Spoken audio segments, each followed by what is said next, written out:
Neemias 13, 4 a 14. Vamos juntos? Ora, antes disto, Eliasibe, sacerdote, encarregado da câmara da casa do nosso Deus, se tinha aparentado com Tobias, e fizera para este uma câmara grande, onde dantes, se depositava. Onde dantes, quer dizer que agora não se deposita mais. Eliasibe fez uma câmara para o seu genro Tobias na casa de Deus, onde dantes se depositavam as ofertas de manjares, o incenso, os utensílios, os dízimos dos cereais, do vinho e do azeite, que se ordenaram para os levitas, cantores e porteiros, como também contribuições para os sacerdotes. Você lembra de Malaquias 3,10, que está aí também na nossa referência? Trazei todos os dízimos à casa do tesouro, para que haja mantimento na minha casa. É disso que esse versículo 5 está falando. Mantimento na casa de Deus. Olha a descrição dessa casa de Deus, aonde esses mantimentos ficavam, a descrição da casa de Deus, casa do tesouro, e quais eram os mantimentos que eram armazenados ali. Verso 5: e fizeram para isso uma câmara grande, onde dantes se depositava o quê? As ofertas de manjares, o incenso, os utensílios e os dízimos dos cereais, do vinho e do azeite, que se ordenaram para quem? Para os levitas, cantores e porteiros, como também contribuições para os sacerdotes. Isso aqui é a casa do tesouro. É disso que Deus está falando quando diz: haja mantimento na minha casa. Ele está falando de toda essa lista aqui: manjares, ofertas de manjares, incenso, utensílios, dízimos dos cereais, do vinho, do azeite, contribuições para os sacerdotes. É isso que quer dizer a palavra mantimento na minha casa. Verso 6: mas quando isso aconteceu, não estive porque no 32º ano de Artaxerxes, rei da Babilônia, eu fora ter com ele. Então, Neemias ficou 12 anos em Jerusalém, realizou a reconstrução total do povo e da nação. Ele liderou a reconstrução da nação como um todo, em todos os aspectos. E ao 13º ano ele voltou para a Babilônia para tratar de assuntos importantes com o rei que o enviara a Jerusalém, que era Artaxerxes. No 32º ano de Artaxerxes, rei da Babilônia, eu fora ter com ele. Mas ao cabo de certo tempo, pedi licença ao rei. Ele era enviado pelo rei Artaxerxes para a reconstrução de Jerusalém. E ele diz: eu pedi licença ao rei e voltei para Jerusalém depois de um certo tempo. Agora veja o que tinha acontecido lá. Quando não há pessoas que realmente amam a Deus, e quando os líderes da igreja não são fiéis, o que acontece com a igreja?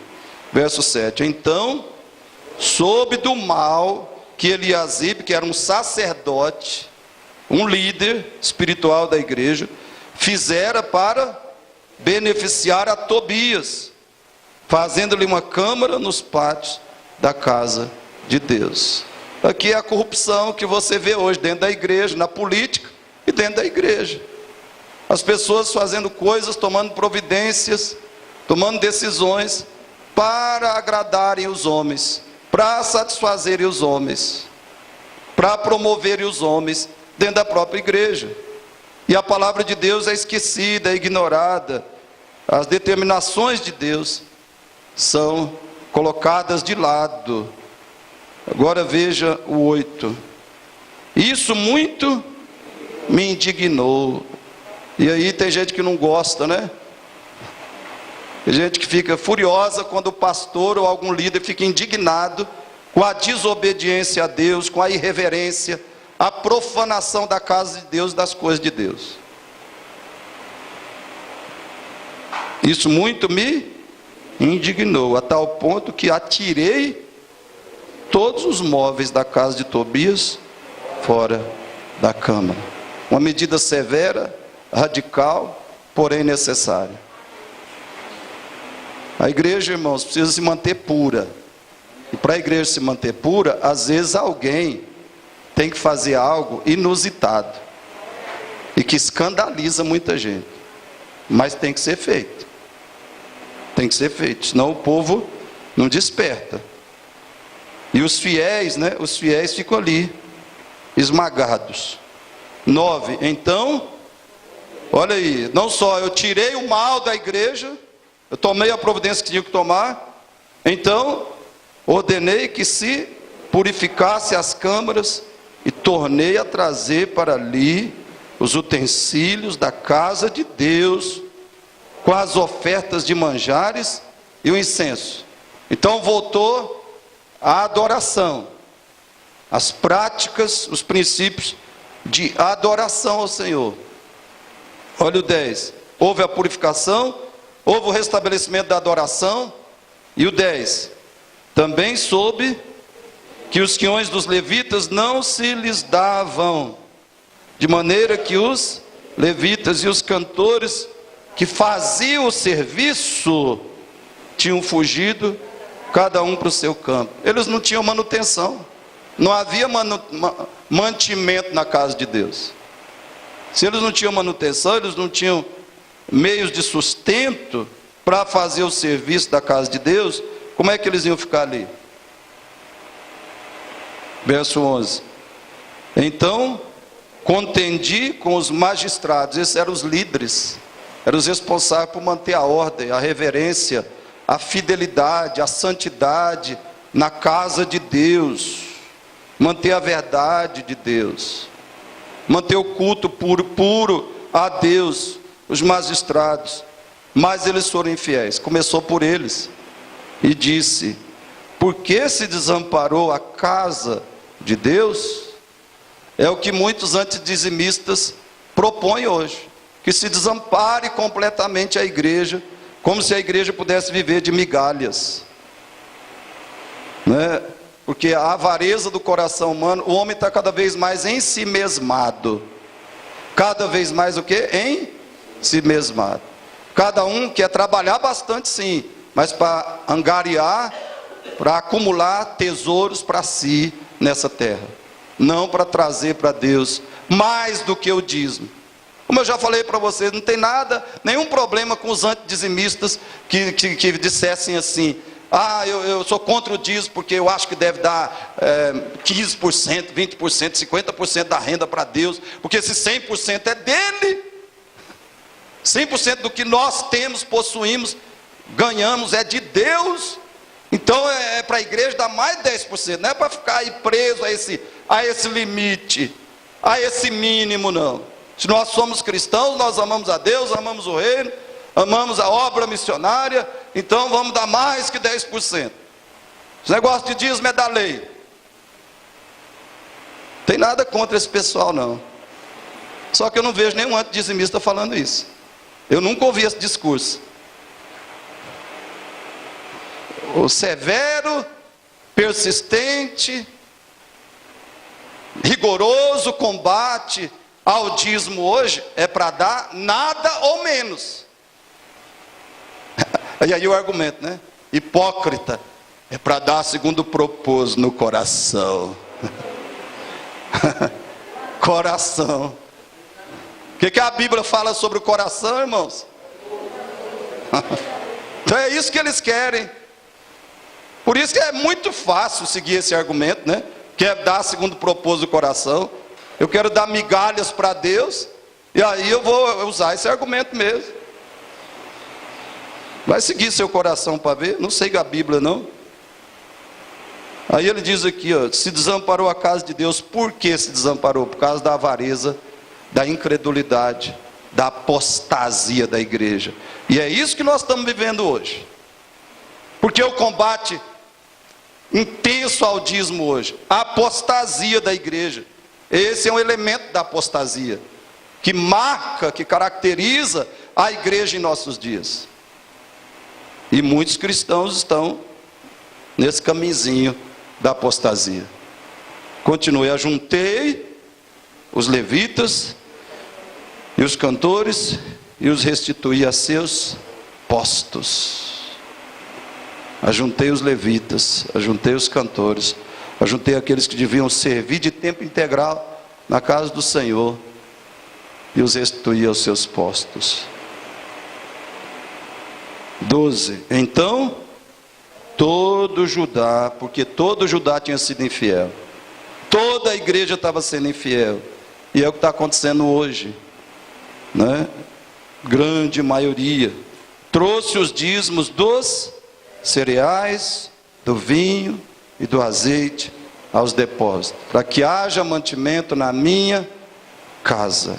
Casa do tesouro, irmãos, são essas câmaras, eram essas câmaras do templo, aonde as contribuições físicas, financeiras, materiais do povo eram depositadas para o suprimento, para o mantimento da casa de Deus. E o texto diz, Malaquias 3,10: trazei todos os dízimos à casa para que haja mantimento na minha casa. Casa do tesouro hoje equivale à igreja da qual você é membro. Essa é a casa do tesouro, porque o nosso tesouro é Jesus Cristo, e a igreja é dele. Então a casa do tesouro é a igreja de Cristo. 13. Por tesoureiros dos depósitos pus Selemias, o sacerdote, Zadok, o escrivão, e dentre os levitas Pedaías, como assistente deles, Anã, filho de Zacur, filho de Matanias, porque foram achados fiéis. Ninguém que não for achado fiel não pode ocupar liderança na igreja, principalmente administrar dinheiro. Quem não for fiel tem que ficar fora disso aqui. A pessoa tem que provar na comunidade uma integridade, uma fidelidade acima da média, para administrar dinheiro na igreja. Porque foram achados fiéis, e se lhes encarregou que repartisse as porções para seus irmãos. Os diáconos também têm que ser fiéis. Tem que ser gente que se pode confiar. 14. Juntos. Por isto, Deus meu, lembra-te de mim, e não apagues as beneficências que eu fiz à casa de meu Deus e para o seu serviço. Neemias não está dizendo que ele obteve mérito diante de Deus. Ele está só dizendo: Senhor, eu fui fiel, e eu peço que o Senhor me recompense por eu ter sido fiel. E isso é completamente bíblico. Ele não está dizendo eu mereci, não, Senhor, eu só fui fiel, com sacrifício pessoal até, e eu peço que o Senhor me recompense.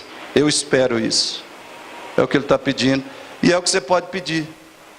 Irmãos, eu falei aqui domingo passado, motivações do cristão para ser dizimista e ofertante fiel. A última motivação: as promessas de Deus. Porque se você não é fiel, as promessas não são para você. Entendeu? Todas as promessas financeiras de Deus são condicionais. Se você não é fiel em dízimo e oferta, não adianta ficar nessa expectativa de que aquelas promessas vão se cumprir na sua vida, porque elas estão estreitamente atreladas à fidelidade. Você devolve o que Deus te solicita, traz o que Ele pede, e Ele vai cumprir as promessas. Eu não sei como nem quanto que Ele vai te dar, mas Ele está dizendo que vai cumprir as promessas. Agora, quem não é fiel, como é que vai esperar nas promessas, descansar nas promessas, reivindicar as promessas? Você não pode nem orar com base em nenhuma promessa financeira. Você não pode falar: Deus, eu estou precisando aqui fazer uma reforma na minha casa, e o Senhor sabe. Aí que você vai falar? Você sabe o que, Senhor? Você vai ter que falar: você sabe que eu não fui fiel, que eu não entrego dízimo nem oferta na igreja. Eu não entrego. Aí Isaías fala, Senhor, tem misericórdia de mim. Tal. A única coisa que vai poder falar é isso. Tem misericórdia, mas a partir de hoje eu vou passar a ser fiel. Você ficar abusando da misericórdia de Deus. E uma hora a disciplina vem. Então esse pessoal que fala assim que, não, você não precisa dar dízimo com expectativa de receber. Olha, se Deus fez promessas para nós, promessas financeiras, e nós somos fiéis, nós temos que ter expectativa de receber, sim.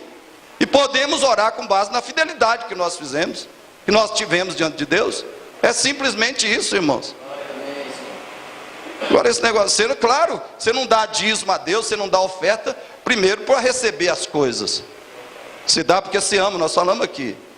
Por que a gente falou das promessas por último? Porque primeiro a gente dá porque ama o Senhor. Primeiro a gente dá porque tudo é dele, é mordomia. Nós somos mordomos, somos gerentes, somos administradores de tudo que é dele.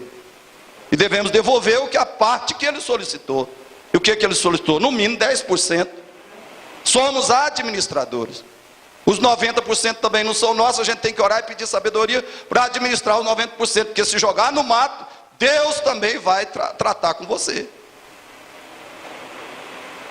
Já falei aqui da irmã que foi comprar um celular de R$1.000, e não devia na época.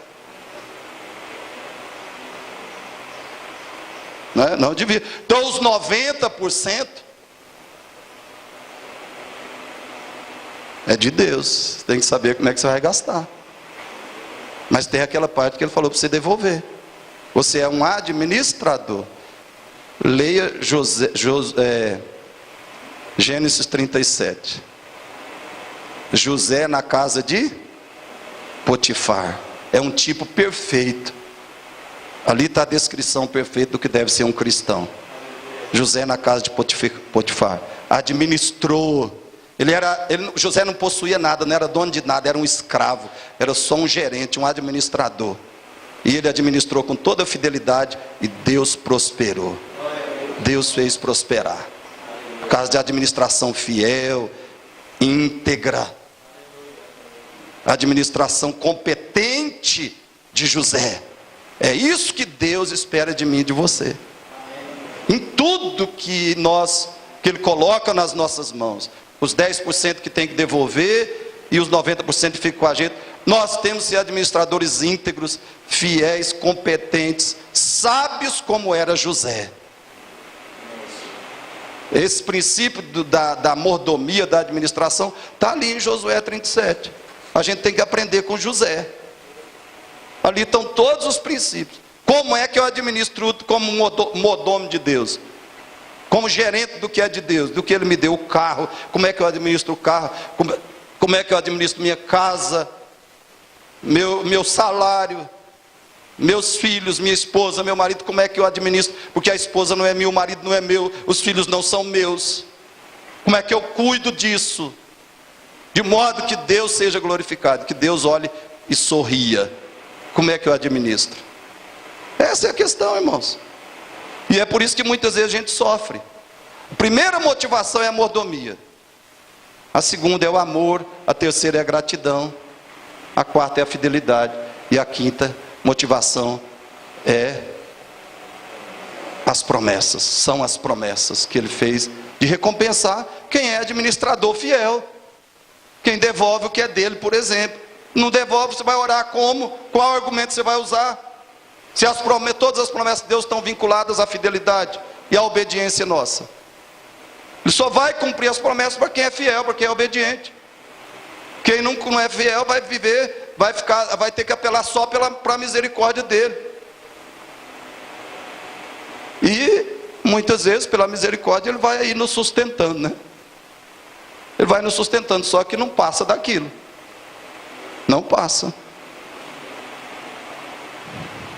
Vamos relembrar apenas 3 das bases bíblicas teológicas do dízimo. 3 das bases bíblico-teológicas do dízimo. Primeiro, fale comigo bem forte. O dízimo é o princípio divino para contribuição do povo de Deus na aliança da graça. Aliança eterna ou nova aliança? Deus estabeleceu com Abraão, manteve com Jacó, depois com Isaac e assim por diante. todas as promessas de Deus, todos os compromissos de Deus e todas as obras de Deus para com o povo de Israel foram baseados nessa aliança. O fundamento, as raízes estão ali. Aliança com Abraão, Isaque e Jacó. E Abraão, Isaque e Jacó entregaram o dízimo, porque tinham consciência que essa era a parte que Deus requeria deles no contexto da aliança. Segunda razão, juntos, o dízimo foi incorporado à aliança da lei mosaica como método de manutenção da obra de Deus através do Israel nacional. Então, na lei judaica, na aliança da lei, que é só um desenvolvimento da aliança abraâmica, essa aliança da lei, o dízimo estava ali como ordem, como preceito para o povo de Israel. Os antidizimistas usam a lei para combater a ideia de que o cristão deve ser dizimista. Mas a gente já mostrou aqui que se o dízimo é da lei, exatamente por ser da lei, é que ele é para o cristão, porque o cristão não deixa de estar debaixo da lei. A lei não, a graça não veio abolir a lei, não veio anular a lei.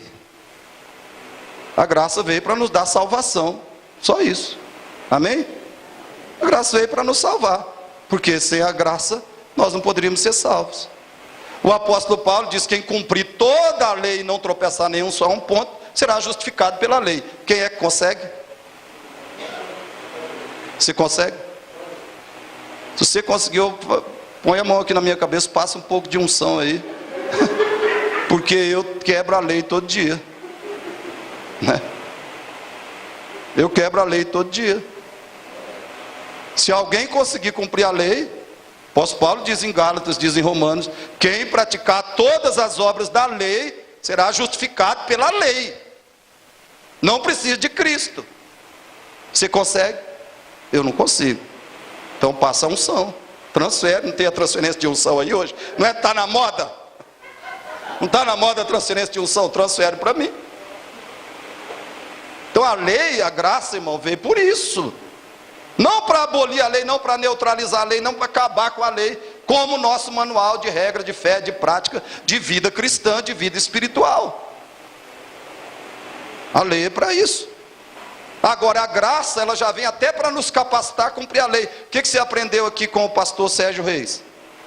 Que a graça se manifestou educando-nos para que, renegadas a impiedade e as paixões mundanas, vivamos no presente século sensata, justa e piedosamente. Ou seja, vivamos cumprindo a lei de Deus.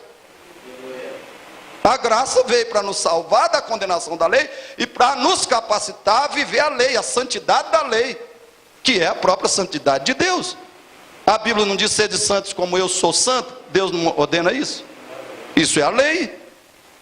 Então vamos parar com essa ideia de que dízimo é da lei, então eu não preciso entregar dízimo. Terceiro, por que nós devemos ser dizimistas? Juntos, a continuidade da prática do dízimo foi ordenada por Cristo em seu ensino da nova aliança. Tratamos aqui extensamente, não vou dizer exaustivamente, quem sou eu para falar isso, mas tratamos extensamente de Mateus 23, que as pessoas usam imenso, né? Gostam de usar para combater o dízimo. Mas a gente viu que Mateus 23, se for interpretado segundo os princípios lógicos de interpretação, Mateus 23 está ensinando que o cristão deve ser dizimista. Jesus está ensinando isso. Jesus está ordenando isso. E a gente não falou de Lucas 20, 19 a 26, mas você lê em casa. Lucas 20, 19 a 26. Quando perguntaram a Cristo, Senhor, nós devemos pagar tributo a César? O que Deus falou? O que Jesus falou? Arrebentou com eles, partiu no meio. Dai a Deus, dai a César o que é de, e a Deus o que é de. O que o povo sabia que era de Deus? O dízimo. Dai a César o que é de César e a Deus. O Velho Testamento já é enfático nisso, que o dízimo é de Deus. O dízimo será santo ao Senhor. Dai a Deus o que é de Deus. E Jesus vem ensinar o cristianismo, a lei moral que é o cristianismo. Ele vem ensinar a nova aliança, que não aboliu a lei moral. Sem lei moral não existe nova aliança, não existe cristianismo. Então Jesus está dizendo: dai a César o que é de, e a Deus o que é de Deus. O povo sabia que o que é de Deus era 10%, e nós sabemos hoje que o que é de Deus financeiramente na nossa vida é no mínimo 10%. Então vamos ver hoje algumas coisas aqui. A tese central sobre dízimo e a igreja, vamos falar juntos? O dízimo é a mínima contribuição cristã, porque a igreja não vive de avareza, nem de migalhas, mas da generosidade dos que amam o reino de Deus. Os antidizimistas, eles combatem o dízimo, eles odeiam a doutrina do dízimo, porque eles são avarentos, e porque eles querem dar só migalhas para Deus. Alguns não querem dar nada, cada um, tem crente que quer ficar totalmente desobrigado de dar dinheiro para a igreja. Essa é a realidade. Tem crente que odeia isso, o coração está totalmente fechado. Agora eu pergunto uma coisa, irmãos, eu já ouvi muito isso na igreja e é verdade. Se o coração se converteu, o bolso também se converteu. Se não converteu o coração, se não converteu o bolso, o coração não converteu. Porque aonde a conversão mais toca na vida da gente, uma das coisas que a conversão mais toca é nessa questão de dinheiro. Se a gente continua avarento, mão fechada, mão de vaca, mofina, sei lá, se a gente não quer dar nem para Deus, então o coração não é de Deus. Se o bolso não é, o coração não é. Isso é bastante lógico. Então os combatentes do dízimo, eles são avarentos, eles não querem dar nada para Deus, eles querem acumular tesouro na terra. Se pudesse, acumulava. E ou quer dar migalhas, né? Não, eu propus no meu coração dar 10, ganhei 1.000, eu propus dar 10, vou dar só 10, e a igreja que se vire.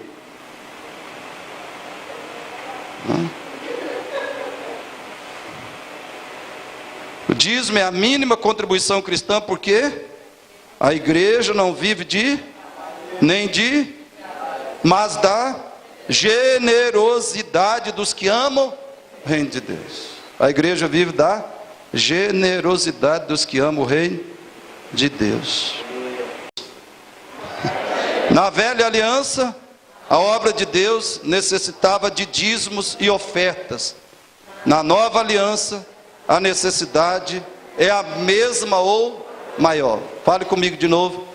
Na velha aliança, a obra de Deus necessitava de dízimos e ofertas. Na nova aliança, a necessidade é a mesma ou maior. De que formas uma igreja local necessita de dinheiro? Presta atenção nessa pergunta. De que formas uma igreja local necessita de dinheiro? Para que uma igreja precisa de dinheiro? Porque parece, irmãos, que alguns ainda não entenderam isso. A igreja precisa de dinheiro para, presta atenção ali, vamos falar juntos? A igreja precisa de dinheiro para aquisição de terrenos. Aquisição de terrenos. 2. Construções, reformas e manutenção de suas instalações. Construções, reformas, manutenção de suas instalações. A igreja precisa de dinheiro para aquisição de bancos, cadeiras, ventiladores ou ar-condicionado. Tem gente aqui que não ia querer um ar-condicionado. Ah, pastor, eu passo mal. Mas a maioria, se votasse aqui, não, eu quero ar-condicionado, pastor, um calor desse. Aí eu ia perguntar, você é dizimista? É, pastor. Você quer ar-condicionado na igreja, você não dá dízimo? Nem dízimo você dá. Você quer ar-condicionado? Vai colocar na sua casa com o dinheiro do dízimo. 4, continua. Despesas com água, luz e telefone. Eu queria ver, coitada, cadê a Cleonice? Limpa o chão com a língua? Senão, ela precisa de água, irmão. Ela precisa de sabão, né? Precisa de sabão, ela precisa de rodo, de pano. O que mais você precisa, Cleonice? Fala aí. É tanta coisa que ela precisa para limpar essa igreja, irmão. Vocês imaginam essa semana aí? 8 dias de cultos. E a Cleonice aqui, ó. Se a igreja não pagou, ainda vai pagar um extra para ela. Ainda tem isso. Se não, a igreja não arrecada. Como é que ela vai pagar um extra para a geladora quando precisa, numa semana de cultos todos os dias? Irmão, a gente tem que dar graça. Olha, a gente tem que dar muito, mas muita graças a Deus, porque nós temos a Cleonice aqui limpando essa igreja. E a gente não vê isso. Muitas vezes a gente nem vê, nem agradece, nem lembra.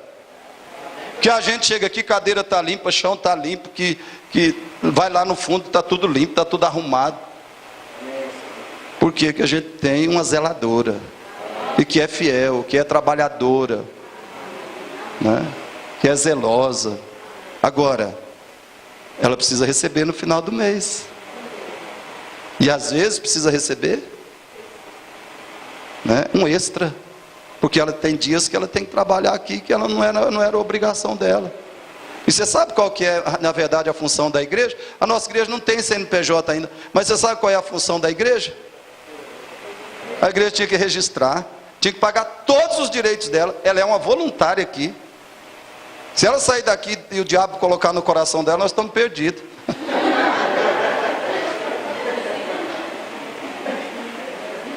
Leva lá na justiça. Aí nós vamos ter que ficar levantando oferta para pagar a indenização da Cleonice. Melhor a gente escapar dessa. Melhor registrar ela logo, hein? Eu sei que ela nunca faria isso. Estou brincando, ela nunca faria. Porque ela é uma serva de Deus. E ela faz isso como um ministério para Deus. Mas ela tem direito a isso. Então como é que a nossa igreja vai ter uma zeladora registrada, com todos os direitos trabalhistas, né? E vamos pagar os extras, as férias, o 13º, se cada um de nós não é fiel nem no dízimo. Cada um de nós não traz nem o dízimo. Como é que nós vamos fazer, irmãos? Olha mais, sistemas de segurança. O que tem aí? Cerca elétrica, tem alarme não está funcionando agora, não sei o que aconteceu, mas vai voltar a funcionar. E alarme tem cerca elétrica. Está funcionando? Arrumou? Mudou a senha, não sei. Eu fui digitar a senha ali, esse dia não funcionou nada. Então, o sistema de segurança, hoje precisa ter sistema de segurança na igreja. No passado era tranquilo, deixava, a igreja católica não deixa mais a igreja aberta, eu acho. No passado a igreja católica deixava a igreja aberta.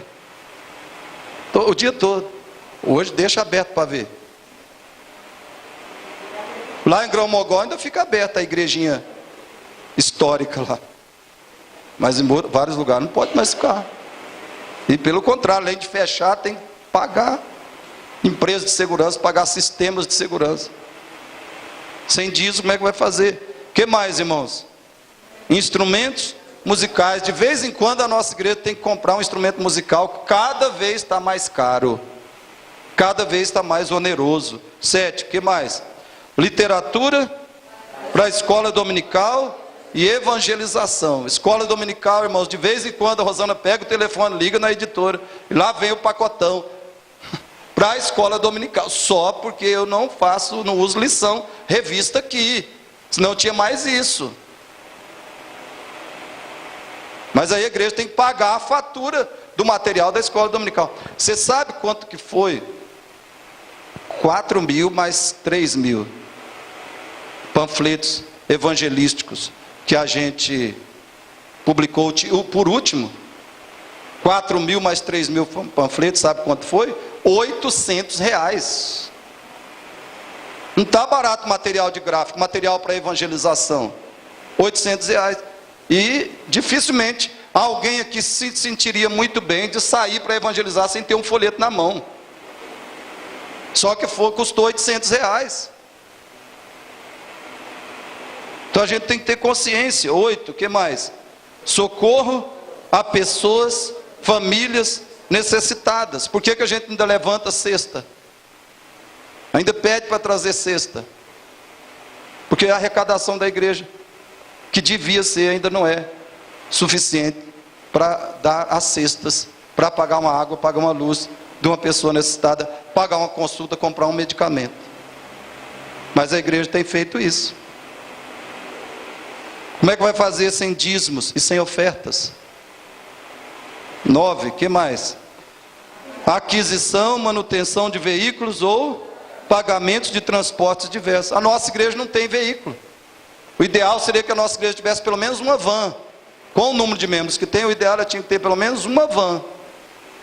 Mas não tem, porque não tem recurso. Mas tem que pagar transporte. A gente paga os transportes das cadeiras toda terça. Vai de uma casa para outra, tem que pagar o mototáxi. E muitos outros tipos de transporte que uma igreja necessita. 10.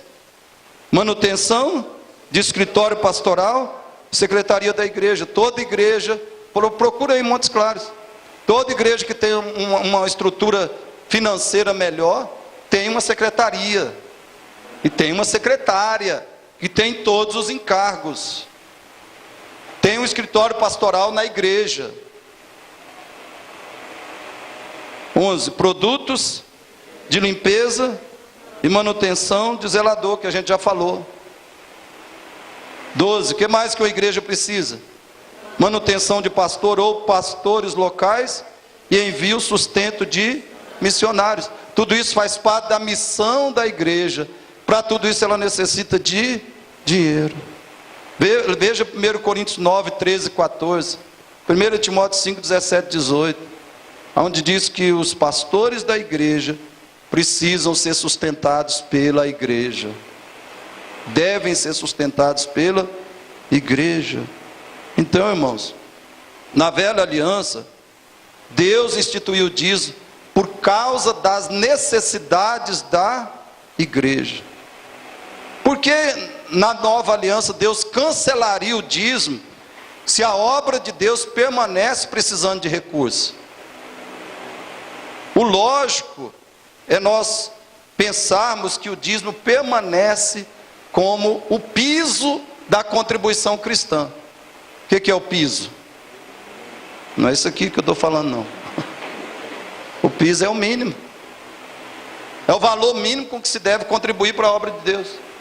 Então é lógico a gente pensar, se Deus solicitou o dízimo na velha aliança porque a igreja, a obra dele tinha necessidades materiais, financeiras, físicas, e agora a obra de Deus na nova aliança continua tendo necessidades, as mesmas ou maiores. Então é natural nós pensarmos e concluirmos que o dízimo é o piso da contribuição cristã, é o mínimo que devemos devolver para Deus, para o sustento e a manutenção da sua obra. Mas aí vem a pergunta, se o dinheiro é tão necessário para a igreja, para a obra cristã, por que os apóstolos não ensinaram diretamente sobre o dízimo? Os próximos 2 tópicos são a tentativa de resposta para essa pergunta. Vamos lá. 2, juntos? Na velha aliança o dízimo era o máximo, na nova é o mínimo. E é com essa, provavelmente com essa mentalidade, que os apóstolos pensavam e agiam. Que na velha aliança o dízimo era o máximo, na nova é o mínimo, e os apóstolos não pretendiam atrelar os discípulos a uma contribuição limitada e específica. No início da igreja, irmãos, os cristãos estavam profundamente conscientes de 2 coisas. Primeiro, os cristãos estavam conscientes de que eles eram alvos da riqueza do evangelho e da abundância da graça de Deus. Então os cristãos no início da igreja estavam conscientes disso. Nós somos alvos da riqueza do evangelho, as insondáveis riquezas de Cristo, como diz Paulo em Efésios. Nós somos alvos da abundância da graça de Deus. Segundo, eles estavam conscientes que não apenas 10%, mas 100% dos bens de um cristão pertencem ao Senhor Jesus Cristo. Os discípulos estavam conscientes disso, e portanto os apóstolos, provavelmente era essa a mentalidade dos apóstolos, a atitude deles. Eles não desejavam atrelar os discípulos a uma porcentagem de contribuição financeira para Deus, uma porcentagem limitada e específica de contribuição para o reino de Deus. Os apóstolos esperavam que os cristãos espontaneamente dessem mais do que 10%. Eles esperavam isso. Porque os cristãos sabiam que na velha aliança o dízimo era o máximo. Na nova o dízimo é o mínimo. Olha, a mentalidade do judeu, do israelita era essa: olha, se eu entregar o dízimo, eu já dei tudo. Financeiramente já dei tudo que Deus requeria de mim. Mas na nova aliança o negócio mudou completamente. Se eu entregar 100%, se eu der 100%, aí eu dei tudo. Era essa a mentalidade na igreja. Era essa a mentalidade dos apóstolos. Até, irmãos, porque os apóstolos deram 100%, você entendeu? Os apóstolos deram 100%. E eles tinham essa expectativa que os crentes dessem o máximo. O máximo. Porque eles deram tudo. E eles não queriam limitar os discípulos a essa porcentagem específica. Limitada. Porém, visto que hoje a prática do dízimo é intensamente combatida em nome de uma pretensa liberdade de não dar nada, ou dar menos do que o dízimo, o que é necessário? É necessário que se proclame enfaticamente que o dízimo é obrigatório como um mínimo que o povo de Deus deve devolver a ele. Hoje a gente precisa ficar pregando sobre isso, porque as pessoas não têm, os cristãos não têm mais essa consciência, eles não têm mais essa visão de que 100% é de Deus, né? Se eu der 100%, aí eu estou sendo cristão assim, na plenitude. Se eu der 100%, eu estou atingindo o que se espera de mim. Não, hoje a mentalidade não é essa. A mentalidade é: eu não devo dar nem 10. Nem o mínimo. Nem o que a lei exigia. Olha o que esse texto aí, depois você leia. Nós já tratamos dele, Mateus 5, 20 a 45. Jesus falou, Moisés disse, eu porém vos digo. E ele facilitou? Falou, não, isso aí é o mínimo. Esse negócio de você só não deitar com uma mulher, evitar deitar com uma mulher, isso aí é o mínimo, né? Você não pode, sabe o que você não pode? Nem olhar para ela e desejar. Isso é ser espiritual. Jesus estava falando, isso é ser cristão. No Velho Testamento como é que era? Furou o meu olho, eu furo o teu. Olho por olho? Agora não, bate na face, vira. O Marco até fez.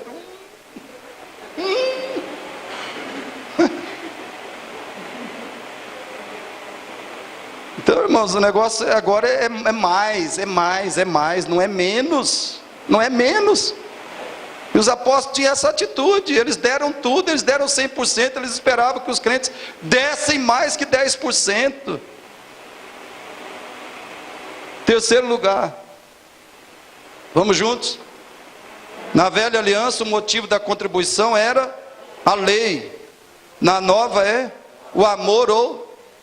Não que Deus não exigisse no Velho Testamento que os judeus amassem, mas a ênfase, você vai ler todo o Velho Testamento, a ênfase não era essa.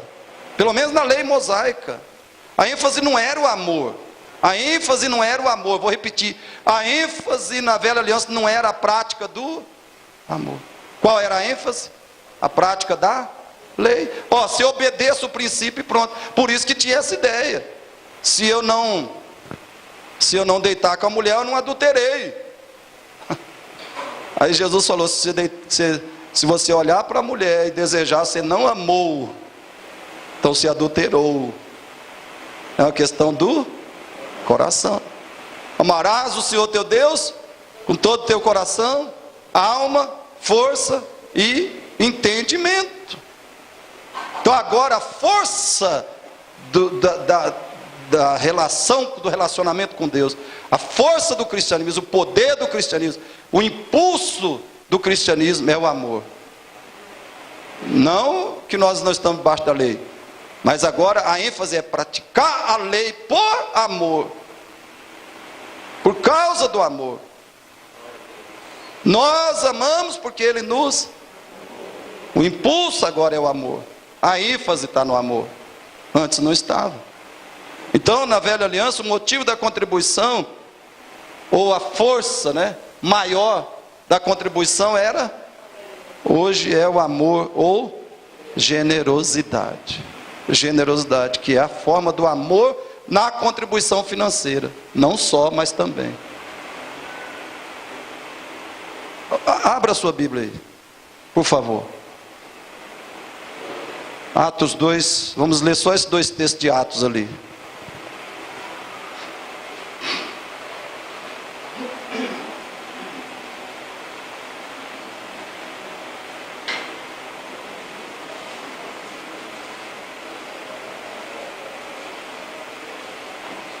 Vamos juntos, Atos 2:45. Quem achou? Atos 2:45, vamos lá? Vendiam as suas propriedades e bens, distribuindo o produto entre todos à medida que alguém tinha necessidade. Havia uma lei, uma ordem para eles fazerem isso. Isso era natural, isso era espontâneo. Ninguém falou, vocês têm que vender e trazer. E nem hoje acontece. Tinha gente que ia morrer. Morri, pastor, morri. É para eu vender minha casa, trazer o dinheiro, colocar nos pés do Senhor, esse homem, esse comedor de feijão. Vender minha casa, vender meu carro e dar para a igreja o dinheiro. Isso era natural, isso era espontâneo, isso era amor. Entendeu? Vendiam as suas propriedades e bens, distribuindo o produto entre todos, à medida que alguém tinha necessidade. Agora veja Atos 4:32-37. Atos 4:32-37. Presta atenção nesse texto, irmão. 4:32-37. Vamos ler juntos, bem forte. Da multidão dos que creram, era um o coração e a alma. Ninguém considerava exclusivamente sua nenhuma das coisas que possuía. Irmão, naquela época esse negócio de mordomia era realidade. Eles entendiam o que é mordomia. Ninguém considerava exclusivamente sua. Hoje a maior dificuldade é você convencer um crente que o carro dele não é dele, é de Deus. Que a casa não é dele, é de Deus. Que o salário não é dele, é de Deus. Você vai tentar convencer alguns para você ver. Ninguém considerava exclusivamente sua nenhuma das coisas que possuía. Continua, tudo porém lhes era comum. Eles serviam uns aos outros com os bens que eles tinham. Continua, 33, vamos lá. Com grande poder, os apóstolos davam testemunho da ressurreição do Senhor Jesus, e em todos eles havia abundante graça. O que funcionava, o que motivava? A graça. A graça. Que é uma expressão, uma manifestação. É da graça que flui o amor. Eles eram cheios da graça de Deus. Se nós formos cheios da graça de Deus, nós vamos dar. Nós vamos dar. E vamos sentir grande alegria em dar. Pastor, ninguém vai precisar ensinar, pregar, insistir para ser dizimista. Você vai entregar até mais que o dízimo. Se a graça de Deus encher nosso coração, isso vai acontecer. 34, juntos. Pois nenhum necessitado havia entre eles, porquanto os que possuíam terras ou casas, olha bem, possuíam terras ou casas, vendendo-as, traziam os valores correspondentes, 35, e depositavam aos pés dos apóstolos. Então se distribuía a qualquer um, à medida que alguém tinha necessidade. 36. José, a quem os apóstolos deram o nome de Barnabé, que quer dizer filho de exortação, levita natural de Chipre, como tivesse um campo, vendendo, trouxe o preço e o depositou aos pés dos apóstolos. Olha a realidade, irmão. Agora eu pergunto, diante de uma realidade dessa, de tanta liberalidade, generosidade, graça transbordante, que leva eles a doarem, até a venderem as coisas que têm e trazerem o dinheiro para Deus, sem ninguém pedir, sem ninguém fazer pressão. Aqui não era igreja neopentecostal, viu? Você esquece disso. Parece, mas não era, não tinha nem, chegava perto. Aqui não tinha nada de universal, de mundial, de internacional. Aqui era igreja apostólica. Aqui era cristianismo. Que era o Espírito Santo controlando, governando a igreja. Agora, diante de uma realidade dessa, será que havia necessidade, ou seria sensato, pregar, ensinar sobre fidelidade nos dízimos? Precisava disso?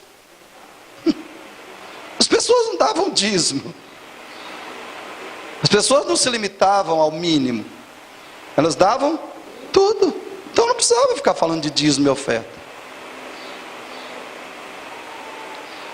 Então por que Paulo não menciona, quando Paulo solicita dinheiro para a igreja, ele não fala de dízimo? Para mim, irmãos, no meu entendimento, o motivo de Paulo não é que o dízimo tinha sido abolido como o princípio da contribuição cristã, o referencial da contribuição. Não é que o dízimo tinha sido abolido. Para mim, o que fica claro é a expectativa do apóstolo Paulo, ou dos apóstolos, de que a graça de Deus se manifestasse nos discípulos, nos cristãos, como expressão de generosidade, também financeira, e não de avareza. Creio que é isso que a gente pode inferir desses textos. Abra sua Bíblia aí, 2 Coríntios 8.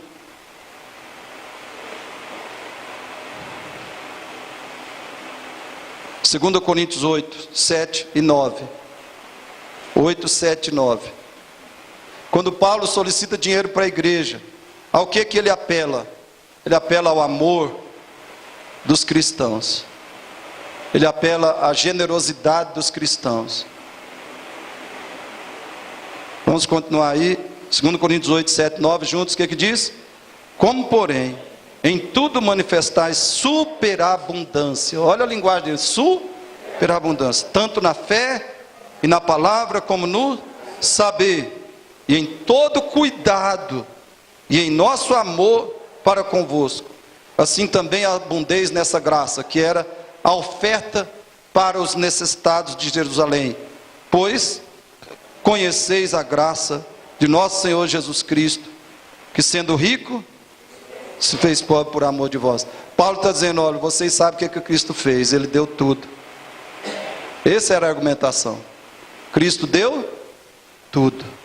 Por amor, se fez pobre, para que pela sua pobreza vos tornasseis ricos. Então Paulo apelava para a graça, para o exemplo de Cristo. É isso que devia motivar os cristãos a trazerem o máximo de dinheiro que deviam e que podiam trazer para a obra do Senhor. O exemplo do próprio Cristo. 2 Coríntios 9, vai lá no 9, vamos ler só 2 versículos. 9, 5 e 13, vamos lá? Portanto, julguei conveniente recomendar aos irmãos que me precedessem entre vós e preparasse de antemão a vossa dádiva, já anunciada, para que esteja pronta como expressão de generosidade e não de avareza. Então essa argumentação de Paulo. Se vocês são cristãos, vocês precisam ser generosos e não avarentos. Generosos e não avarentos. 13, vamos lá?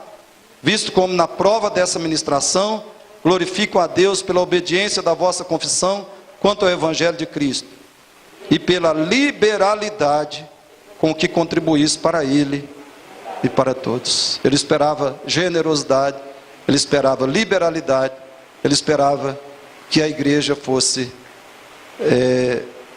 generosa.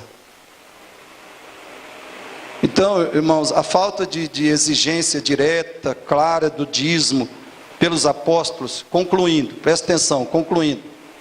Porque os apóstolos não exigiam dízimos da igreja, não falava de dízimo, não porque tenha havido uma abolição do dízimo, do princípio do 10% como referencial da contribuição cristã. Os próprios apóstolos sabiam que o dízimo é de Deus.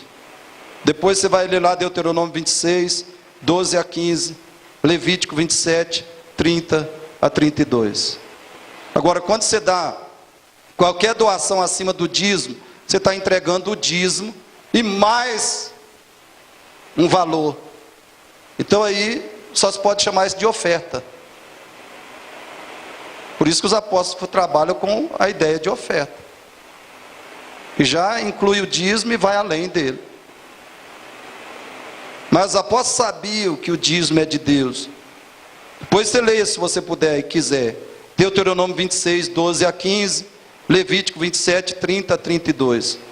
E os apóstolos também sabiam que o Senhor Jesus tinha ensinado a continuidade do dízimo, porque eles esperavam que a graça de Deus elevasse os cristãos a uma liberalidade financeira superior ao limite estabelecido na velha aliança.